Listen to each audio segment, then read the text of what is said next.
참 예수님, 시작 기도로 주님의 기도를 같이 하시겠습니다. 성부와 성자와 성령의 이름으로.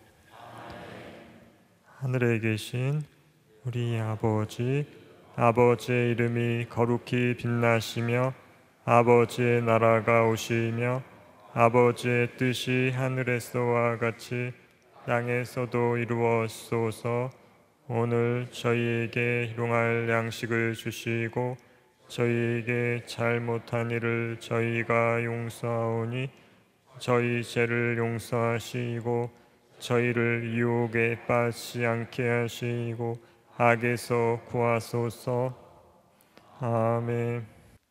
지금 형제 자매님들의 마음의 감정이 어떤지 느껴지십니까? 혹시 느껴지세요? 느껴지시면 다행이고 또 못 느끼시는 분도 있을 테고 아마 피곤해서 잘 헷갈리신 분도 있을 것 같습니다.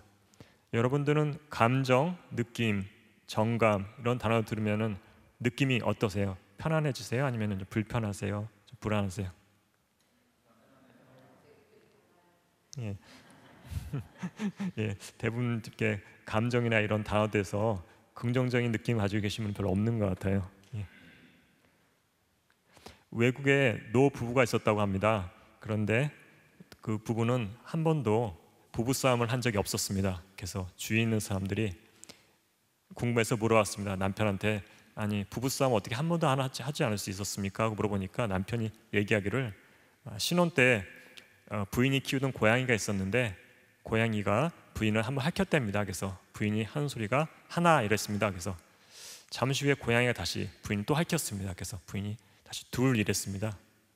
잠시 후에 또 고양이가 세 번째로 부인을 핥히니까 부인이 권총을 들어가지고 고양이를 쏴 죽였습니다. 남편 놀래가지고 아니 어떻게 자기가 키우는 고양이를 어떻게 그렇게 죽일 수 있냐고 따졌습니다. 그때 부인이 다시 하나 이랬습니다. 남편이 아니 아무리 그래도 어떻게 사람이 그럴 수 있냐고 했더니 둘 이랬습니다. 그 다음부터는 절대 싸운 일이 없었다고 하죠. 이만큼 부부관계도 쉽지는 않은 것 같습니다. 한 교황님이 아마 베네딕토 16세의 교황님이라고 가정합시다. 교황님이 운전사와 함께 어디 가던 일이 있었는데 차를 세우고 잠깐 기다리고 있는 사이에 교황님이 운전사한테 다가와서 이렇게 얘기했습니다.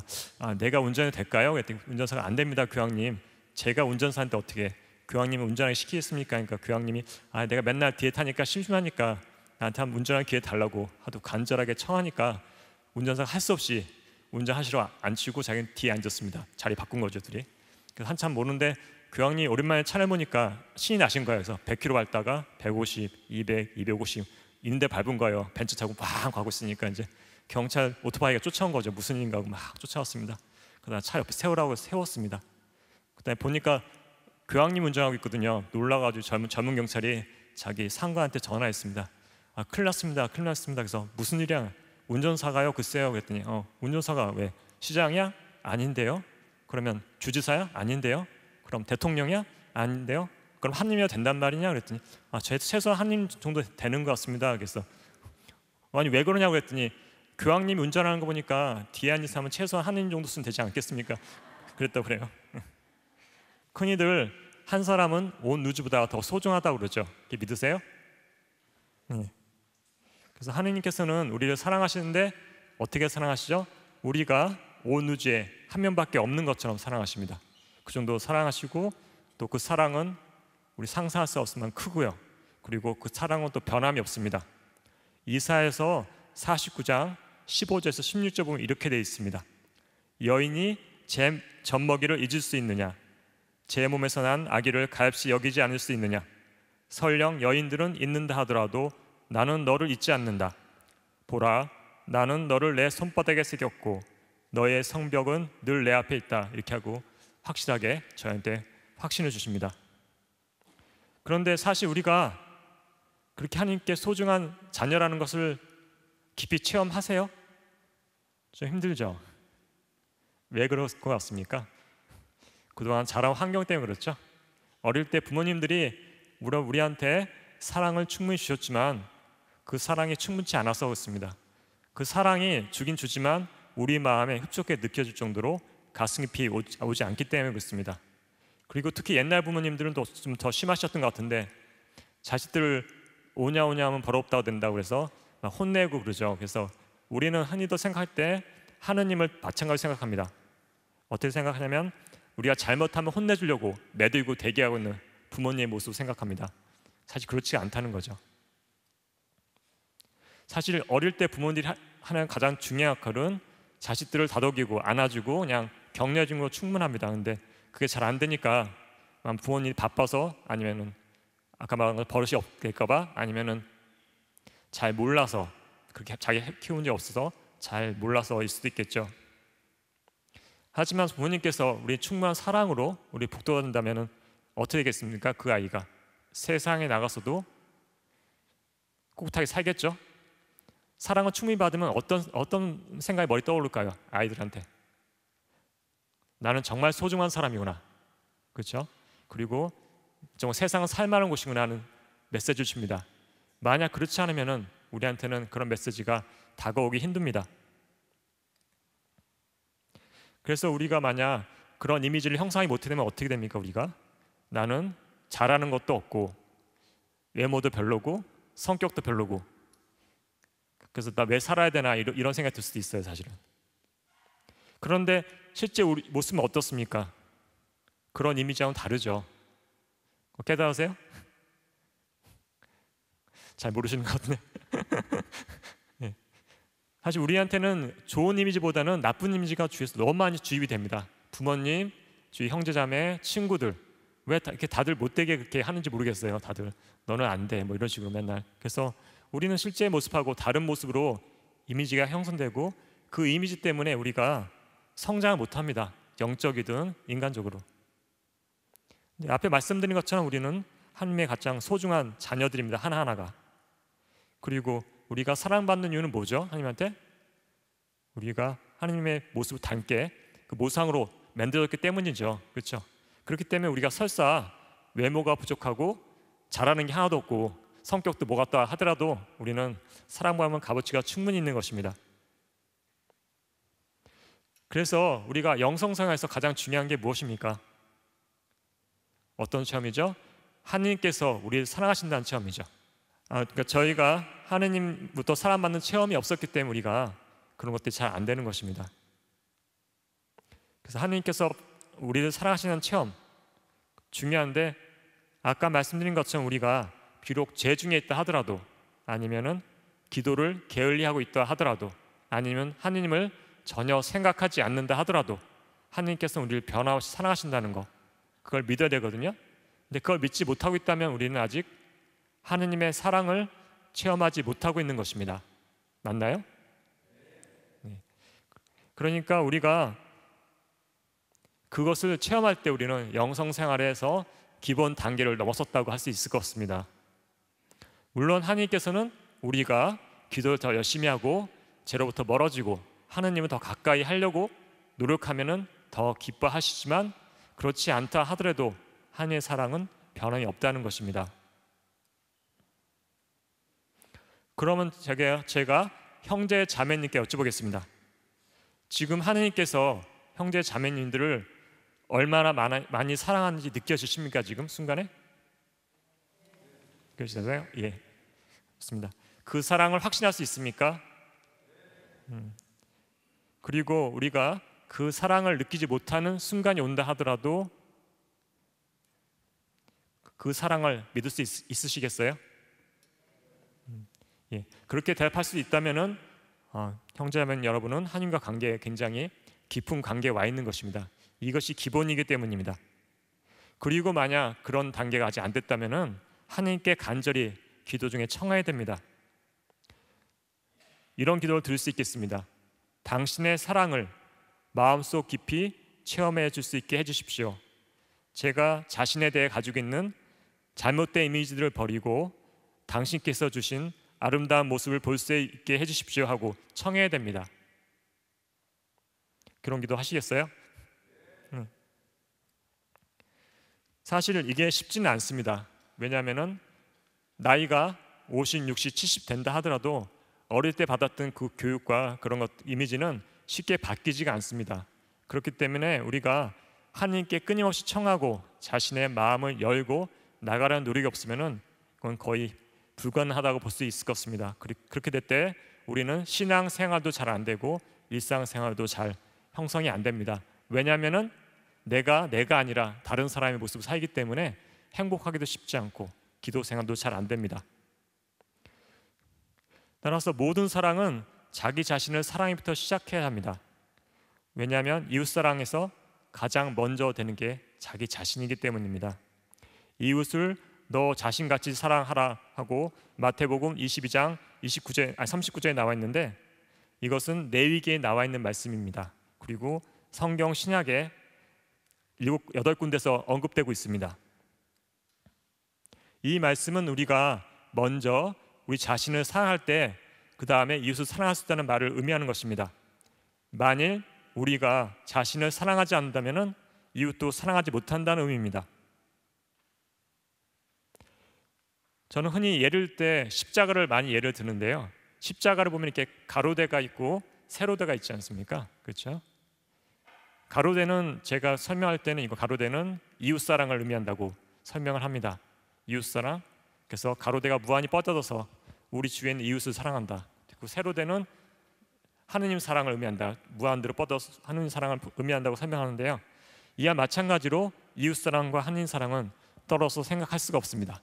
그리고 이웃사랑 중에서 가장 먼저 되는 자신을 사랑하기도 떨어져 생각할 수 없는 것입니다. 물론 모든 사랑의 근원은 하느님이십니다.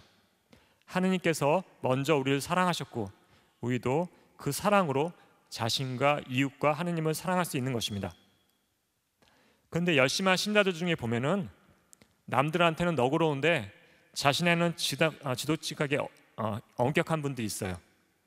아마도 성인들의 모범을 따라서 그렇게 하려다 보니까 그렇게 된 것 같은데, 그렇지는 않은 것 같습니다.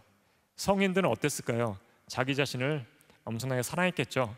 그리고 그 사랑이 넘쳤기 때문에 그 사랑으로 이웃을 사랑할 수 있었던 것입니다. 마태복음 7장 12절에 보면 이렇게 되어 있습니다. 남이 너희에게 해주기를 바라는 그대로 너희도 남에게 해주어라. 이것이 율법과 예언서의 정신이다 라고 되어 있습니다. 이 구절을 이웃사랑의 황금률이라고 합니다. 그러기 위해서는 먼저 자신이 무엇을 바라고 있는지 알아야 합니다. 그렇죠. 그래야지 자신에게 먼저 해줄 수 있죠. 그리고 그렇게 해줬을 때 남한테 해줄 수가 있습니다.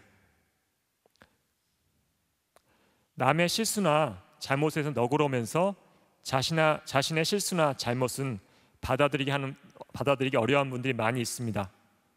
그리고 어떤 경우는 반대인 경우도 있죠. 남한테는 엄격하고 자신한테는 지나치게 너그러운 분도 있습니다. 두 경우 다 결과는 틀리지만 본질은 비슷하다고 볼 수 있습니다. 진정한 사랑이 없다는 면에서요. 그래서 우리가 만약 남한테 너그러지려면 먼저 자신한테 너그러져야 되고, 자신한테 너그러지려면 남한테 너그러져야 됩니다. 그리고 우리 흔히들 그렇게 얘기하죠. 나한테 뭐 좀 해줬으면 좋겠는데 저 사람이 왜 안 해줄까? 특히 부부 사이 같은 경우에 먼저 그런 경우 많은 것 같아요. 부부나 가족 사이에. 하지만 그렇게 기다릴 것이 아니라 자기가 아쉬우면 자기 자신한테 먼저 해주세요. 스스로가. 그리고 그 여유 받은 넘치는 사랑 가지고 남을 해주시면 좋을 것 같습니다. 그렇게 하실 수 있으시겠어요?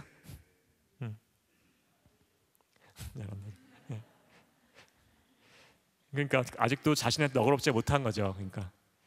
그러니까 우리가 어머니도 특히 그러신데 자식들한테는 아낌없이 쓰시면서 자신한테는 100원 한 장 쓰시는 거, 100원 한 장, 1000원짜리 한 장 쓰는 거 되게 아쉬워하시잖아요. 근데 그런 게 아니고 자신한테 필요한 건 좀 쓰시고 자기도 만족을 느끼셔야 돼요. 왜냐하면은 가족들을 위해서.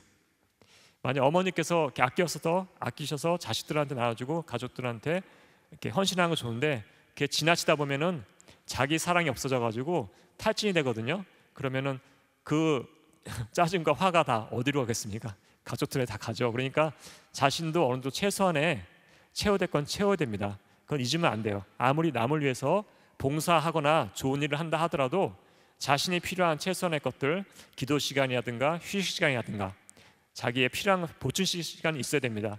만약 그렇게 하지 않고 몇 달, 몇 년 일하다 보면 탈진돼서 결국 사람이 완전히 망가집니다.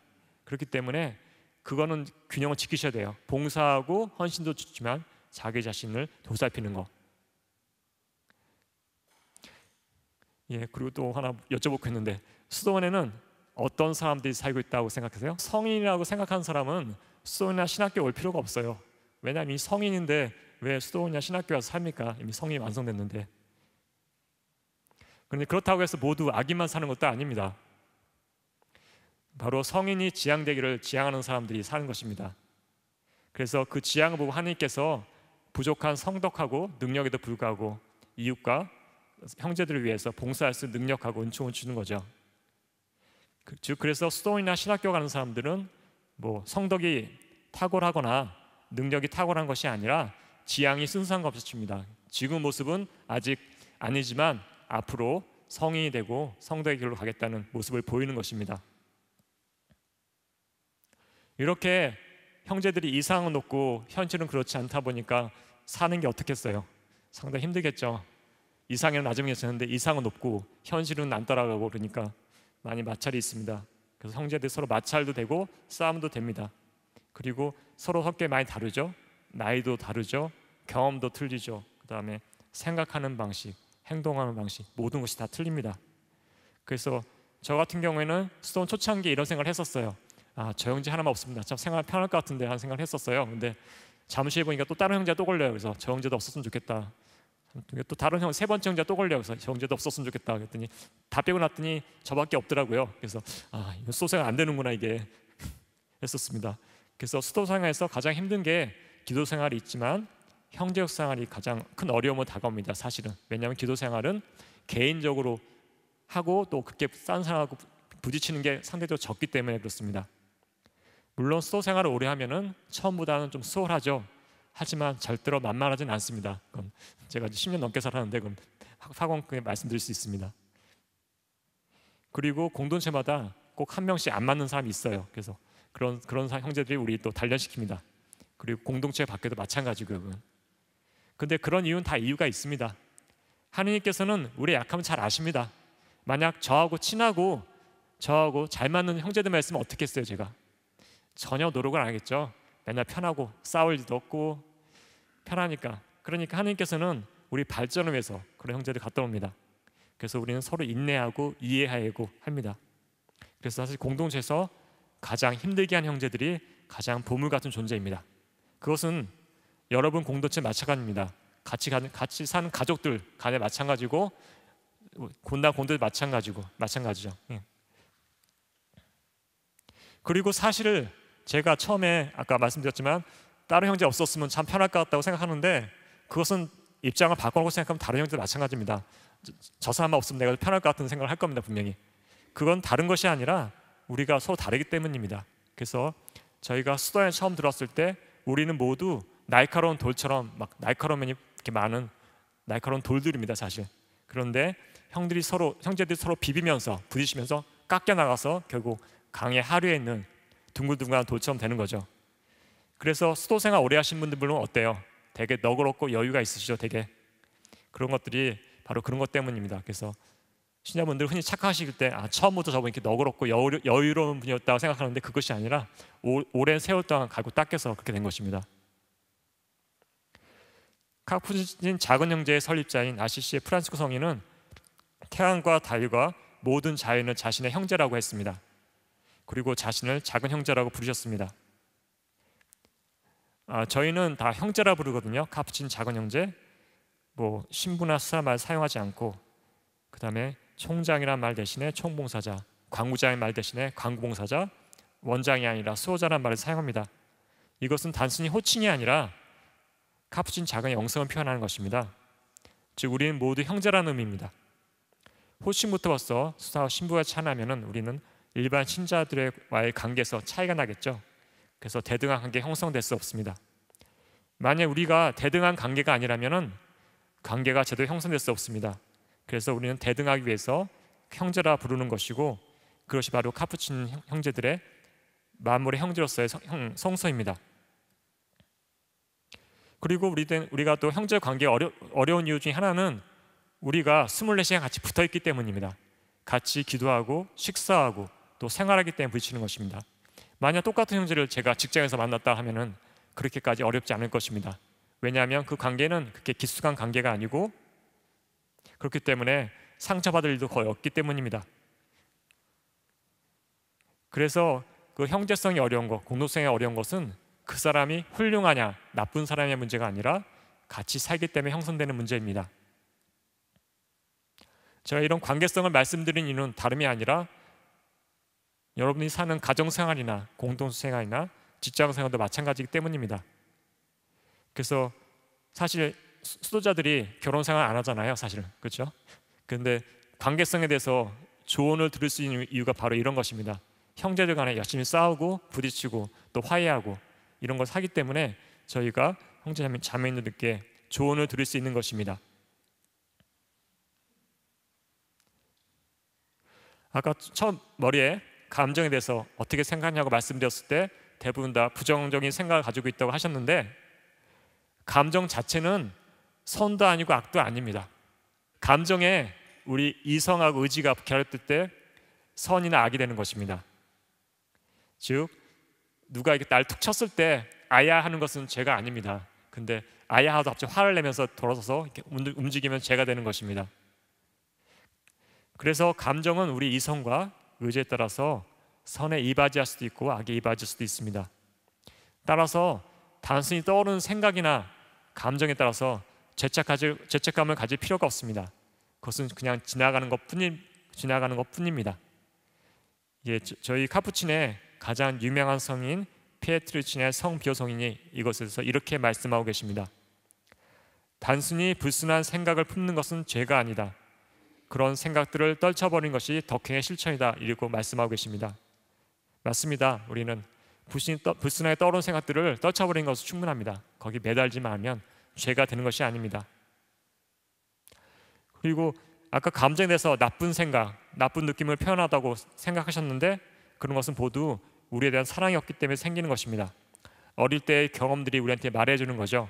남한테 해를 끼치거나 나쁜 일을 하면 안 된다 얘기했기 때문에 우리는 그런 생각이나 감정 자체 떠오르는 것 자체에 대해서 죄책감을 느끼고 불안하게 느끼는 것입니다. 또 이렇게 얘기해서 감정에 대해서 솔직히 이야기하라고 하면 또 이런 분도 있어요. 쫓아가서 매번 화날 때마다 쫓아가가지고 내가 이런 일 때문에 당신 때문에 화났습니다 하고 매번 얘기하는 사람도 있는데, 그것도 옳은 것이 아닙니다. 그것은 솔직한 게 아니라 분별력이 없는 거죠. 매번 그렇게 어떻게 살아요? 싸움만 나죠. 그래서 솔직함이라는 것은 무엇이냐면은 우리가 자신의 감정이 무엇인지를 알아차리는 것입니다. 그리고 우리가 감정에 대한 불안감이 있는 것은 우리에 대해서는 사랑이 없고 우리에 대한 신뢰감과 자존감이 없음을 나타납니다. 인간은 사랑을 받으면서 자신이 사랑받을 만한 존재라는 체험합니다. 만약 그럴 체험이 없으면 나쁜 이미지를 갖게 됩니다. 그리고 우리가 또 감정에 대해서 솔직해지기 위해서는 우리는 마음을 열어야 됩니다. 마음이 활짝 열려 계세요 지금? 잘 모르시겠죠? 마음을 여는 것도 사실 쉬운 문제가 아닙니다. 어떤 성화 보면은 이런 얘기가 나와 있습니다. 어떤 집이 있는데 예수님께서 밖에서 문을 여시려고 합니다. 그런데 안에는 사람이 있고요. 근데 문고리가 안쪽에밖에 없습니다. 그래서 밖에서는 절대 열 수 없고 안에서 있는 사람이 열어줄 때만 들어갈 수 있습니다. 우리 마음도 그와 똑같습니다. 우리가 마음을 열지 않으면 주님께서도 어찌할 수 없습니다. 어찌할 수 없다는 얘기는 하느님께서 능력이 없다는 얘기가 아니라 하느님께서 우리의 자유의지를 존중하시기 때문에 그렇게 하시를 원치 않는 거죠. 그래서 우리가 스스로 열고 나가기를 기다리시는 것입니다. 그래서 만약 우리가 마음의 문을 열지 못하고 있다면은 앞에서 말씀드린 하느님 체험이라든가 사랑 체험하기가 사실 거의 불가능합니다. 물론 느끼긴 느끼지만은 그렇게 깊이까지 오지 않고 또 금방 사라집니다. 그리고 우리가 조그만 뭘 잘못했을 때 불안하고 기도를 할 수 없고 얼굴을 들 수 없는 그런 상태에 빠집니다. 그것은 옳지 않은 태도입니다. 하나님께서는 항상 우리를 사랑하시고 우리를 보살피시기 때문에 우리가 설사 죄를 짓는다 하더라도 바로 일어서서 기도하고 하나님께 다가가야 할 것입니다. 그리고 그게 큰 죄라고 생각이 들면은 바로 고해소에 가셔서 성사를 보시면 됩니다. 그걸로 충분합니다. 우리가 느끼는 감정이라는 것은 인간만 가지고 있는 것입니다. 감정은 하나님께서 우리를 창조하실 때 주신 아주 좋은 선물입니다. 만약 감정이 없다면 우리가 어떻게 했어요? 거의 로봇 같겠죠. 모든 걸 이성에 따라서, 논리에 따라서 행동하고, 그 다음에 우리 삶의 풍년, 뭐나 시나 예술이나 뭐 연극이나 그런 음악 같은 것도 없을 것 같습니다. 그래서 감정은 꼭 우리에게 필요한 것입니다. 만약 어떤 어머니가 감정이 없이 아기를 돌본다고 가정해 봅시다. 나는 이 아기의 엄마니까 최선을 다해서 아기를 돌봐야 한다. 아기가 갑자기 우네. 왜 울지? 내 책임을 다했는데 이렇게 놀려고 생각하고 있다고 생각해 보세요. 애는 울고 있는데 말이 안 되죠. 보통 어떻게 했습니까? 어머니들 애 울면 바로 달려가서 안아주고 달래죠. 그리고 또 계속 울면 다른 거 찾아보고 있죠. 차근차근. 바로 이것이 감정의 힘입니다. 만약 로봇이라면 가서 놀죠. 검사겠죠. 띠띠띠 가서 이제 보고 왜 울까? 기저귀가 젖었나? 배고픈가? 어디 아픈가? 이렇게 하겠죠. 그런 게 아니라는 것입니다. 그런데 우리는 보통 좋은 감정보다는 나쁜 감정들이 많아서 그런 것 때문에 일상생활에서나 신앙생활에서 곤란한 경우가 많습니다. 보통 분노나 화가 쌓여서 그렇습니다. 하지만 그렇다고 화나 분노가 나쁜 감정이라고 단정 지을 수는 없습니다. 어떻게 사용하느냐에 따라서 달라지기 때문입니다. 흔히 화나 분노를 쌓아두지 말고 밖으로 표현하라고 하는데 어디서 표현하냐가 문제입니다. 심리학에서 흔히 이렇게 얘기하죠. 화나 분노를 밖으로 표현하기 위해서 대상을 정하고 분노를 표현하라고. 뭐 심한 경우에는 뭐 기둥을 놓고 패라, 뭐 때려라, 뭐 이렇게 하는데 이 방법은 사실 더 위험하다고 합니다. 왜냐하면은 화를 분출하고 때리면서 그 화가 더 증폭돼 가지고 화가 점점 커집니다. 화가 해소되는 것이 아니라. 그래서 우리말에 자기 분을 못 이겨서라는 표현이 있죠. 그리고 매번 이렇게 없앨 수 없는 노릇입니다. 그리고 더 좋은 것은 우리가 그 화를 나게 한 사람과의 관계 안에서 감정을 자연스럽게 표현할 수 있으면 좋겠지만 또 그렇게 하는 것도 항상 가능하지 않고 또 그렇게 해서 모두 풀 수도 없습니다. 그래서 가장 좋은 방법은 무엇일까요? 바로 하느님 안에서 표현되는 것입니다. 다른 사람한테 방해받지도 않고 자유롭게 표현할 수 있습니다. 다른 사람의 마찰도 걱정하지 않아도 됩니다. 우리가 다른 사람한테 감정을 표현했을 때는 그 사람의 반응을 고려해야 합니다. 왜냐하면 그 사람의 반응이 우리가 의도하지 않은 방향으로 흘러갈 수 있기 때문이죠. 이렇게 감정을 자유롭게 표현하고 자유롭기 위해서는 먼저 자신이 느낀 감정이 무엇인지 알아야 합니다. 감정에는 무엇이 있습니까? 우리 기쁨, 슬픔, 희노애락겠죠. 미움도 있고 분노, 화, 짜증, 사랑 뭐 여러 가지 많이 있습니다. 예. 하지만 아까 말씀드린 것처럼 우리는 대부분 감정이 부정적 쪽에 많이 치우쳐 있죠. 그리고 아까 말씀드린 것처럼 우리는 자기 느낀 감정의 죄책감, 그다음 감정 부정하는 역할을 많이 합니다. 감정 자체는 죄가 아닌데 말입니다. 그래서 가장 중요한 것은 우리가 현재 느끼는 감정이 무엇인지 느끼고 거기에 머물러 있는 것입니다. 때로는 되게 유치합니다. 감정이. 옆에 형제가 뭘 잘했어요. 그런데 제 마음속에 무슨 감정이 올라올까요? 시기와 질투가 올라옵니다. 이렇게 나이를 먹고 수생활 10년 넘게 했는데 올라옵니다. 슬근슬근. 이건 뭐지? 상당히 창피합니다. 하지만 내가 그 모습을 받아들일 때 어떻게 됩니까? 어떻게 됐습니까? 제가 그 시기와 질투가 제 모습에 올라오는 거 제가 쳐다보면서 제 본 모습을 볼 수 있겠죠. 10년 넘게 소송하는데 여전히 그 모양 그 꼴이구나 하는 생각도 떠오르고 또 동시에 아직도 멀었구나 하는 생각도 떠오르고 내 모습은 이런 모습이 있구나 하는 걸 할 수 있습니다. 그러면 바로 그게 기도가 되는 겁니다. 여러분, 어떤 사선이 있을 때 짜증이 나거나 화가 날 때 그것이 기도가 되는 것입니다. 그게 나쁜 게 아니에요. 화가 왜 났을까 갑자기? 그렇죠? 사선이 화나거나 삐지거나 짜증나는 일 있죠. 많이 있죠. 그럴 때 머무세요. 그리고 그게 기도가 되는 겁니다. 나의 모습이며 동시에 나의 그것입니다. 그렇기 때문에 그걸 가지고 기도를 하는 것입니다. 그리고 또 재밌는 거는 우리가 거기 머물 때 그게 없어집니다. 우리가 그런 시기나 질투나 분노나 화에 머무를 때 그것은 없어집니다. 오히려 그걸 누르거나 피하려고 그러면 오히려 더 커집니다. 그래서 오히려 직면하는 게 더 낫습니다. 쪼잔하고 되게 창피해 보이지만 하지만 머무르세요. 우리의 모습이니까. 그리고 그 머물다 보면 그게 없어집니다. 바로. 그렇기 때문에 그게 큰 문제가 안 됩니다. 그리고 또 우리가 감정을 제대로 읽어야 되는 이유 중에 하나는 뭐냐면은 우리 감정에 있는 것은 또 어떤 데 도움이 되겠습니까? 다른 사람의 감정인데 도움이 되죠. 사람은 비슷하니까 내가 이러이러한 상황에서 이렇게 질투나 짜증났다면 저 사람도 내가 이렇게 행동하면 똑같은 반응이 나오겠다는 걸 알 수 있죠. 예. 그렇기 때문에 다른 사람을 이해할 수 있습니다.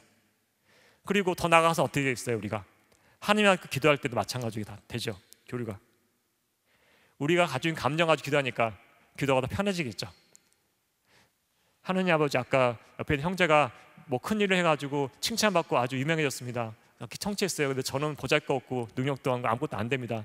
정말 짜증나고 화나고 시기 질투가 막 납니다. 얘기하면 하나님께서 어떻게 하시겠습니까? 이렇게 기도하는 사람한테 혼내시겠어요? 너 그밖에 안 되니? 절대 안 그러시죠. 오히려 더 보살펴 주시겠죠. 그게 또 우리 기도입니다. 만약 우리가 그 마음을 숨기고 기도해 보세요. 이렇게 숨겨버리고 하느님 아버지, 저는 참 거룩하고 훌륭한 형제입니다. 그 형제들이 그렇게 성공한 거 보고 저는 배가 아프지 않고 질투하지 않고 그냥 칭찬해줬습니다. 이렇게 솔직하게 얘기하지 않고 기도했다면은 그 기도는 무슨 기도가 거짓 기도가 되죠. 그 기도하고 저희가 분리돼 버리죠. 그래서 아마 여러분들 기도하실 때, 특히 성취 예배하실 때 이런 거 쓰시면 좋을 것 같아요. 앉아서 있으면은 하루 종일 있었던 일 중에서 조용해지니까 많은 것들이 떠오르죠. 근데 그중에 특히 안 좋았던 일이 많이 떠오릅니다. 나를 짜증나게 했던 사람, 화나게 했던 사람, 나를 고탄먹인 사람, 나를 공격한 사람들 등등, 뭐 10년 전, 20년 전 다 떠오릅니다. 사실은.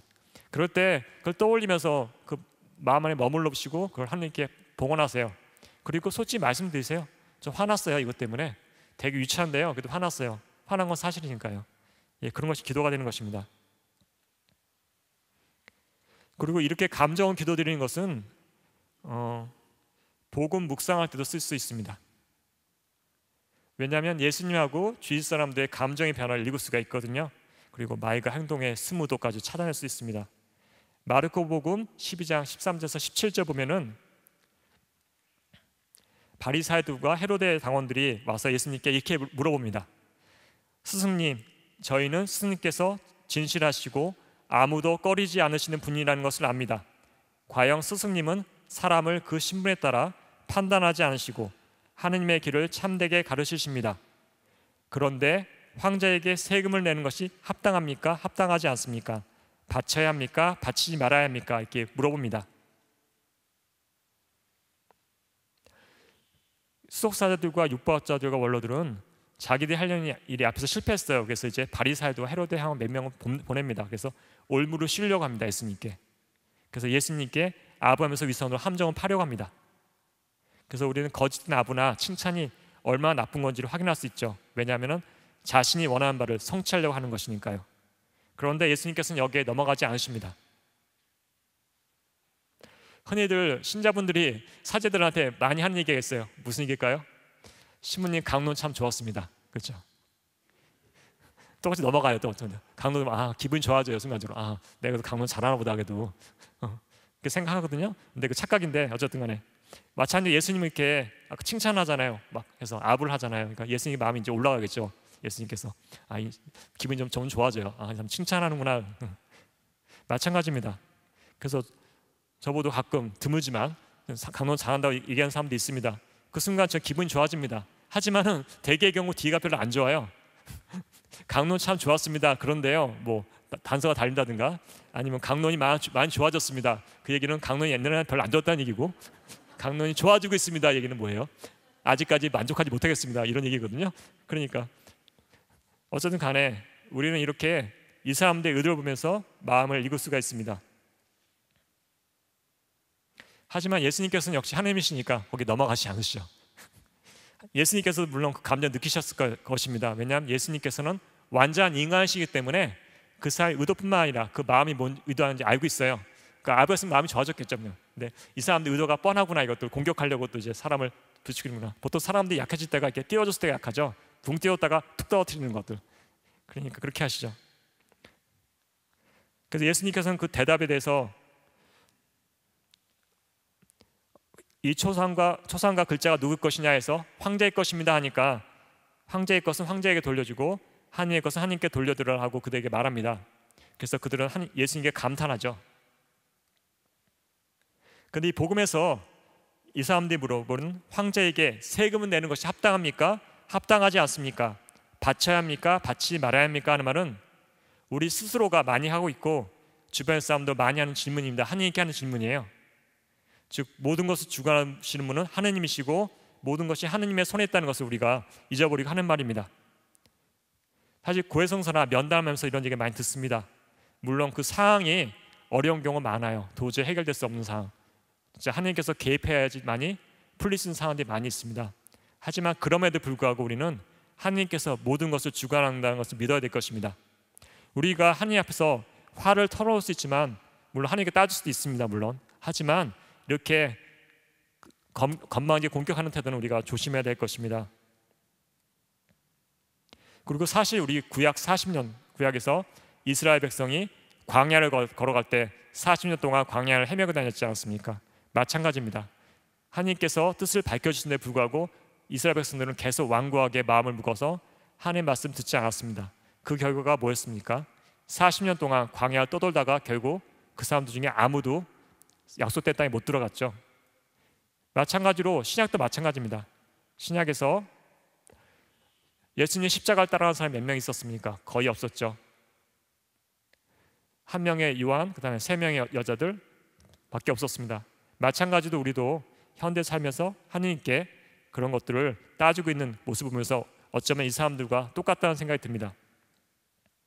요한복음 2장 13절에서 22절에 보면은 예수님이 성전을 정하신 사건이 나옵니다. 예수님께서는 소와 양을 파는 사람들과 환전꾼들 보시고 탁자를 다 엎어버리고 양과 소를 몰아내십니다.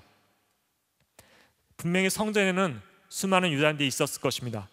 왜냐하면 파스카 축제가 가까웠기 때문입니다. 하지만 예수님께서 행동하는 것을 막은 사람은 아무도 없었습니다. 예수님께서 행동을 마친 다음에 와야 다가와서 이야기합니다. 그것은 예수님께서 그런 일을 하실 때 당신의 신성을 보였었기 때문이기도 하지만 당신의 의분이 너무 컸기 때문입니다. 아까 앞에서 화를 말씀드렸는데 예수님께서는 화를 내신 적이 있죠. 명확한 사건이 성전 정화 사건인데 이 화는 우리가 내는 화랑 틀립니다. 거룩한 화이기 때문에 이 화에는 아무도 대항할 수 없습니다. 그리고 이 화가 성전을 정화합니다. 마찬가지로 화는 올바른 방향을 쓸 때 성전에 일으킬 만큼 훌륭한 열정을 쓸 수 있습니다. 그래서 우리 화도 올바르게 방향만 잡는다면 엄청난 열정을 쓸 수 있는 것입니다. 만일 우리가 화에 잡혀 산다면 어떻겠습니까? 마음이 공허하고 굉장히 적적하겠죠. 그래서 다른 걸로 채우려고 할 것입니다.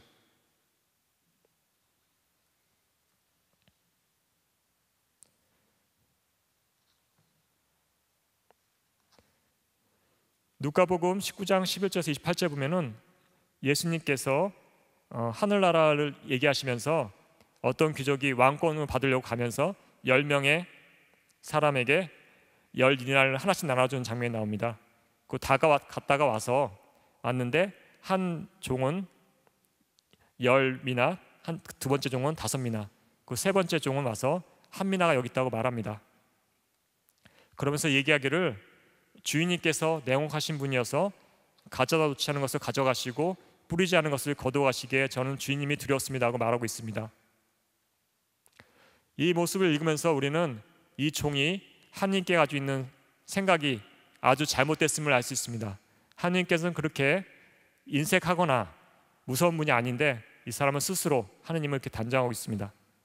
그리고 스스로가 굉장히 불안함을 드러냅니다. 앞에 두 종들은 1미나를 가지고 10미나, 5미나를 벌 정도로 열심히 활용했지만 이 세 번째 종은 그 1미나를 가지고 숨겨둘 정도로 불안했습니다. 뭐가 불안했냐면 자기가 한 미나 내놨을 때 한 미나마저 잃어버릴까 봐 두려웠던 것입니다. 마찬가지로 우리도 하나님께 받은 은총이나 은사나 능력을 가지고 숨겨놓을 때 똑같은 행동을 하는 것입니다. 하나님께서 우리에게 은사나 은총이나 능력을 주신 것은 우리 자신을 만족하거나 우리 자신을 위해서가 아니라 공동체를 위해서 쓰기 위해서입니다. 그렇기 때문에 우리가 과감히 내놓을 때 앞에 두 종처럼 10미나나 5미나로 크게 불려서 쓸 수 있고 다른 사람에게 도움이 되지만, 우리가 쓰지 않고 스스로 해서 이렇게 감춰놨을 때는 결국 한 미나나 끝나고 아무 데 좋은 데도 쓰지 못할 것입니다. 그래서 이런 식으로 복음을 읽을 때 우리는 그 사람들의 능력이나 마음을 읽을 수가 있습니다. 이런 것은 프란치가 전통에서 하는 방법인데 복음 묵상할 때 이렇게 읽으시면 좋을 것 같습니다. 그리고 우리가 말하는 사랑이라는 것도 의지가 포함되긴 하지만 감정의 표현입니다. 그리고 우리가 추구하는 행복도 감정의 표현이죠. 감정 없이 이성으로 행복한 사람 있나요? 없죠. 감정이 행복하니까 행복한 거죠. 그래서 우리가 이 세상에 없는 행복뿐만 아니라 우리가 천국에 가서 하나님과 마주보기는 직복직관했을 때도 그 행복도 마찬가지로 의지와 감정이 포함된 완전 상태일 것입니다. 그리고 이런 사랑의 감정이 우리를 행복으로 이끕니다. 예수님께서는 완전한 인간이셨기 때문에 우리 인간이 느끼는 감정을 모두 다 느끼셨습니다. 그리고 그분의 순환과 십자가 고통에서 명확히 드러내셨고, 그래서 그리스도께서는 당신의 삶에서 우리가 당신과 마찬가지로 감정을 온전히 실천하는 사람으로 살 수 있기를 바라셨습니다. 그리고 우리가 의지로만 선으로 향한다면 완전한 행복에 이를 수 없고 완전한 성덕에 이를 수 없습니다. 우리가 감정을 통해서만, 그리고 감정을 통합해서 의지와 합쳐서 사랑으로 갈 때만 우리가 성덕에 이를 수 있는 것입니다. 사실 감정을 느끼고 우리가 감정에 머무는 건 쉽지 않습니다. 왜냐하면 우리 마음이 닫혀있고 사랑을 체험하지 못했기 때문입니다. 근데 가장 중요한 것은 하나님께서 우리를 사랑하신다는 체험, 그리고 그 체험은 우리를 안전함으로 이끕니다. 편안함으로 이끕니다. 그러면 우리가 마음을 열고 나올 수 있겠죠. 그 편안함 안에서 우리는 감정 안에 머물 수 있습니다. 그리고 그 감정을 통해서 우리는 우리 자신도 이해할 뿐만 아니라 다른 사람도 이해할 수 있습니다. 그리고 감정을 통해서 하나님과 함께 사랑을 나눌 수 있고 관계를 형성할 수 있습니다. 그런데 많은 경우에 보면은 감정을 외면하고 뿌리치는 사람들이 많이 있습니다. 화가 나는데 불구하고 화났냐고 그러면 화 나지 않았다고 하면서 뭘 팽개치고 하는 사람도 있습니다. 그거는 뭐 나이와 상관없는 것 같아요. 체면 때문에 그런지 모르지만 하여튼 우리가 화가 난 건 화가 난 거고요. 사실 행동을 그렇게 하는 것은 성숙된 행동은 아니겠죠. 그럴 때는 화가 난 상태에 머물러야 되는데 화가 났다는 사실 자체를 인정하기 싫으니까 그렇게 행동하게 되는 것입니다. 그래서 화가 났을 때는 하느님 앞에서 머물고, 아니면 조용한 방에 나가서나 조용한 장소에서 머물러 있으면 좀 가라앉습니다, 사실. 그리고 천천히 앉아서 있으면 좀 가라앉습니다. 그리고 그 상태 된 다음에 나와서 상대하고 얘기를 하든지 하면 좋습니다. 그러면은 차분하게 할 수 있는데 화난 상태에서 뭐 얘기를 한다든가 뭐 섣불리 하면은 싸움이 더 크게 나는 경우가 있습니다. 그래서 좀 부딪혔다 그러면 좀 쉬었다가 가서 풀고 하는 것이 좋습니다. 프란치스코에 하면 떠오르는 이미지가 뭡니까? 되게 기쁨하고 즐거움 이런 것들죠. 그래서 제가 아까 말씀드린 것들이 지금 제가 말씀드린 것들이 프란치스코 영성 중에 하나인데, 이런 묵상, 감정이 굉장히 강조됩니다. 프란치스코에서는 하나님의 사랑, 그 사랑을 통한 감정들, 기쁨들, 그리고 이 기쁨을 통한 기도를 통한 복음의 묵상들, 이것이 다 프란치스코 영성입니다. 그래서 여러분께서 만약 제 시간을 좀 제대로 들으셨다면 아마 프란치스코 영성에 대해서 어떤 향기와 그런 것을 느끼게 되셨을 것입니다. 긴 시간 집중해 주셔서 감사합니다.